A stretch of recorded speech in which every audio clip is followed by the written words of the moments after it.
ఉపాధ్యాయ federation రాష్ట్ర కార్యదర్శిని. ఈరోజు రాష్ట్ర సంఘం పిలుపు మేరకు ఆంధ్రప్రదేశ్లో ఉన్న అన్ని జిల్లా కేంద్రాల్లోనూ టెట్ నుంచి ఇన్ సర్వీస్ ఉపాధ్యాయులు మినహాయింపు చేయాలని చెప్పి పెద్ద ఎత్తున నిరసన ప్రదర్శనలు చేస్తా ఉన్నాం. ఈ దేశంలో సెప్టెంబర్ 1న సుప్రీంకోర్టులో వచ్చిన తీర్పుని అనుసరించి ఈరోజు ప్రతి ఒక్క ఉపాధ్యాయుడు టెట్ ఎగ్జామ్ రాయాల్సిన పరిస్థితి ఉంది. ఏదైనా ఒక చట్టాన్ని తీసుకొచ్చినప్పుడు ఆ చట్టం అమల్లోకి చేతి నుంచి అమలు చేస్తాం తప్ప వెనక నుంచి అమలు చేసే పరిస్థితి ఎక్కడ ఉండదు. కానీ ఈ దేశంలో టీచర్లకు మాత్రం ఈ టెట్ అనేది పాత తారీఖు నుంచి అంటే 2010కు ముందు అమలు అయిన టీచర్లకు కూడా చేయాలని చెప్పి దుర్మార్గమైన ఆలోచన చేస్తా ఉన్నారు. గతంలో కిరణ్ కుమార్ రెడ్డి ముఖ్యమంత్రిగా ఉన్నప్పుడు జీవో నెంబర్ 51 నుంచి 2010 తర్వాత అపాయింట్ అయిన ఉపాధ్యాయులు ఎవరికి అవసరం లేదని చెప్పిన పరిస్థితి కూడా ఉంది. కానీ ఈ రోజు ఈ రాష్ట్ర ప్రభుత్వం టీచర్ల టెట్ నోటిఫికేషన్ ఇచ్చి ఇన్ సర్వీస్ టీచర్లు కూడా రాసుకోవచ్చని ఒక ఆప్షన్ ఇవ్వడం మూలంగా జీవో రద్దు అయిపోయిన పరిస్థితి. అందువల్ల ప్రభుత్వం దుర్మార్గంగా వ్యవహరిస్తూ ఉంది.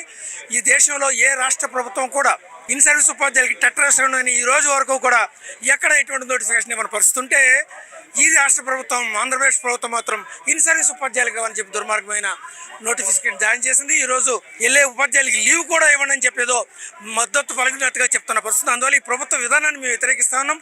ఇన్ సర్వీస్ ఉపాధ్యాయుల్ని టెట్ ఎగ్జామ్ నుంచి మినహాయింపు చేయాలని చెప్పి సందర్భంగా చెప్తా ఉన్నాం. అదే సందర్భం 100 రోజుల కార్యాచరణ పథకాన్ని ప్రారంభించారు. రాష్ట్రంలో ఉన్న అన్ని 10వ తరగతి ఉపాధ్యాయుల పిల్లల కోసం ఈ కార్యాచరణ పెట్టారు. దీన్ని పర్యవేక్షించడానికి ఇతర డిపార్ట్మెంట్ల నుంచి ఎండిఓస్ నుంచి ఎంఆర్ఓస్ నుంచి చైల్డ్ అండ్ ఉమెన్ నుంచి అన్ని డిపార్ట్మెంట్ల నుంచి ఇన్ఛార్జీలు వేసి ప్రతి స్కూల్కి ఒక ఇన్ఛార్జిని వేసి స్కూల్ ఎడ్యుకేషన్ మీద ఇతర డిపార్ట్మెంట్లు పెత్తనం తీసుకొచ్చే పరిస్థితి ఈ రోజు ఉంది. ఇది విద్యారంగానికి మంచిది కాదు. ఉపాధ్యాయుల్ని విద్యార్థుల్ని ఒత్తిడిగా పెట్టి పనిచేసుకునే పరిస్థితి కాదు. స్వేచ్ఛ ఉండాలని చెప్పి సందర్భంగా చెప్తా ఉన్నాం. గత సంవత్సరం కూడా మేము ఇలాగే కార్యాచరణ చేసాము.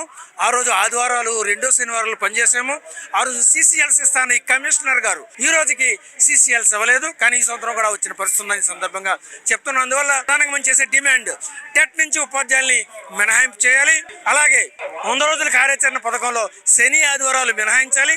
ఇతర డిపార్ట్మెంట్లని దీని మీద నుంచి ఒత్తిడి లేకుండా చేయాలని చెప్పి అదేవిధంగా ట్రైబల్ వెల్ఫేర్ డిపార్ట్మెంట్లో ఉపాధ్యాయుల్ని వాళ్ళ పని వాళ్ళు చేసుకోలేటట్టుగా బోధనేతర కార్యక్రమాలు మినహాయింపు చేయాలని చెప్పి వార్డెన్లను నియమించాలని చెప్పి అకాడమిక్ రిస్ట్రిక్షన్స్ కూడా ట్రైబల్ స్కూల్స్లో నియమించాలని చెప్పి ఈ సందర్భంగా డిమాండ్ చేస్తున్నాం. విజయవాడ సిటీలో 3 ఉపాధ్యాయులు గత 6 నెలల నుంచి జీతాలు లేని పరిస్థితి ఉంది. ఆ 3 ఉపాధ్యాయులకి జీతాలు వెంటనే చెల్లించాలని సందర్భంగా డిమాండ్ చేస్తున్నాం. గత 2 సంవత్సరాల నుంచి ఈ జిల్లాలో ఉత్తమ ఉపాధ్యాయులకి సన్మాన కార్యక్రమాన్ని నిర్వహించట్లేదు.